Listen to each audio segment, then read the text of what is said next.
Schmoozing with Brad. So, the House Democratic leaders formally called for Donald Trump's removal from office. In 9 pages, the draft impeachment articles accused Donald Trump of carrying out a scheme to corruptly solicit election assistance from the government of the Ukraine. The first article stated, in all of this, President Trump abused the powers of the presidency by ignoring and injuring national security and other vital national interests. A second article charges that by ordering across-the-board defiance of House subpoenas for testimony and documents related to the Ukraine matter, Trump engaged in unprecedented, categorical, and indiscriminate defiance that harmed the House's constitutional rights. Now, At Real Donald Trump had something to say about this, and he tweeted, because we only hear from Donald from tweets. At Real Donald Trump, he said Nadler, he's talking about Gerald Nadler, the head of the Judiciary Committee for the Democrats, just said that I, quote, pressured Ukraine to interfere in our 2020 election. Ridiculous, and he knows that's not true. Both the president and foreign minister of Ukraine said many times there was no pressure. Nadler and the Dems know this, but refused to acknowledge. Of course he's going to say that. He could care less about U.S. politics. His priority is Ukraine. Russia has invaded part of the Ukraine. They need U.S. military assistance. And if he says anything bad about Donald Trump, he knows Donald Trump can stop the checkbook immediately. There goes his allowance. There goes his exactly. Of course, he's going to say that, so it's not much of a defense. 3 other U.S. presidents have faced impeachment. Richard Nixon, who actually resigned from office, presidents who have gone through an impeachment process. Richard Nixon, Bill Clinton, and Andrew Johnson, who was the president after Abraham Lincoln. Those 3. Now Donald Trump is going to be the 4th. Of those 3, which of those 3 were actually not impeached? Nixon actually left before the House of Representatives impeached him. Right. Bill Clinton was impeached. He didn't leave because it was partisan, and so the Democrats were supporting him. I wasn't alive during the time of Andrew Johnson. Right. I don't actually recall my high school history, but he was impeached too. But he survived. I know. I don't remember the exact. The history books didn't notate it. I don't remember the exact circumstances. But like Clinton, this whole thing is also partisan. The Democrats are going to impeach him. The Republicans are going to defend him. He'll end up staying in office.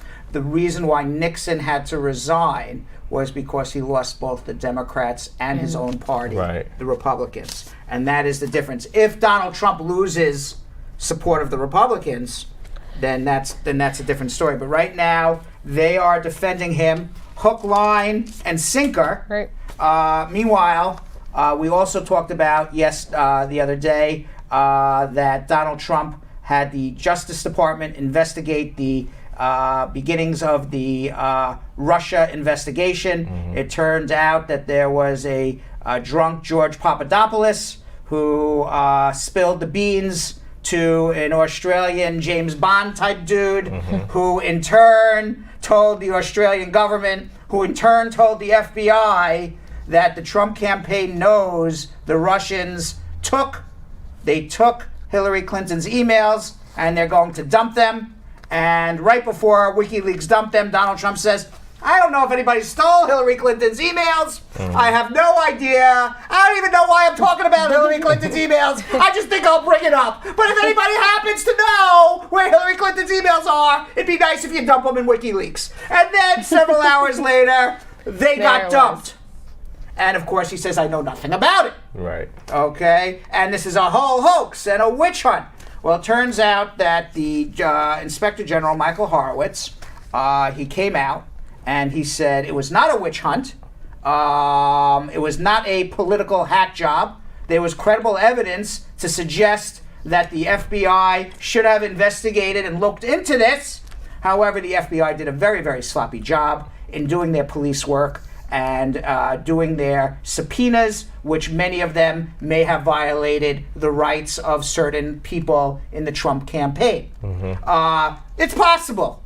All right? It is very possible. Why do you think they bring this to light now? It's possible because cops always screw up. Okay? If you ever watch any cop show or any law show, it's always the cop who's always screws up the case. They put him in cross-examination. So with the FBI, the cops, they screw up all the time. But it doesn't mean that there was some... The point is that Donald Trump has been saying now for 2 years, for 2 freaking years, he's been saying that the deep state has been out to get him. there is no deep state. The Inspector General, Michael Horowitz, came out. There is no deep state. Nobody was out to get Donald Trump. We just had a bunch of bumbling FBI agents who didn't really follow the right rules. And that's kind of what happened. So it's kind of like a draw for both Democrats and Republicans. There is no deep state. Nobody was out to get Donald Trump. There was credible evidence, which he may have violated the laws. We still don't know when it comes to the Russian investigation. We just have a bunch of bumbling cops who didn't do the subpoenas properly. That's kind of what has come out. So Donald Trump still doesn't like it. He says, God damn it, there is a deep state, Vanessa. It's there somewhere. He knows it. It exists. So he has now hired another investigator by the name of John Durham, who is the U.S. Attorney in Connecticut. This guy.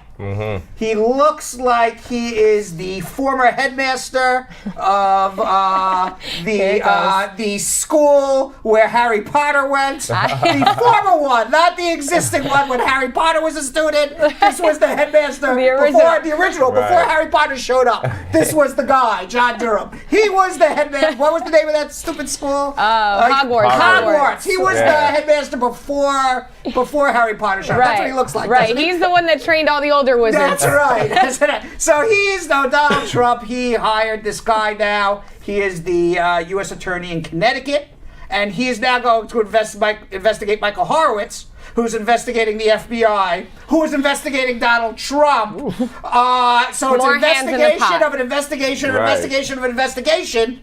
Until, God damn it, we find the deep state.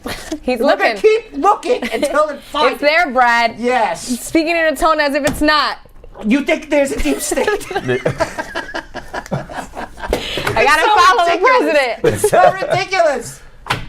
Meanwhile, do you know, yesterday, there is a new, largest company, most expensive company, the biggest company, the wealthiest company in the world, just went on the stock exchange.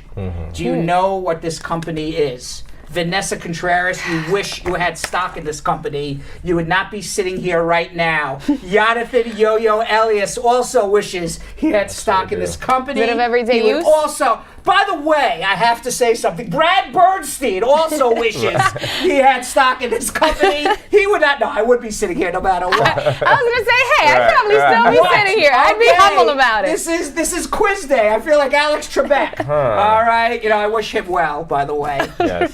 I do wish him well, but he is sick, and eventually they're going to need a replacement. So watch how I quiz them. Okay. So what is it? What is it? And it has to be in the form of a question. What is? What is Amazon? Wrong. No, what is that already was? What? I already asked the question. I already screwed up. They would fire me off of Jeopardy. I'm supposed to give the answer, and you have to give the question. Right. All right, but I already screwed it up. But the answer is the largest company in the entire world at a value now of $1.88 trillion. The first moment it went public. Do not Google it, Jonathan. I already asked mine, Do so not you Google can't look. it. Okay? It is the country of Saudi Arabia. They basically they made a company called Saudi Arabia Aramco. What? And Aramco basically has the rights to all of the oil in Saudi Arabia. Wow. And who owns Aramco? Wow. All the Saudi sheiks. They basically sold Saudi Arabia to a company, and then this company went public, and now basically the entire country of Saudi Arabia is a company because these Saudi sheiks sold all the rights to the oil in Saudi Arabia for the rest of eternity to this company that they own. Thanks for watching. For more Brad Show Live, like and subscribe to our YouTube channel.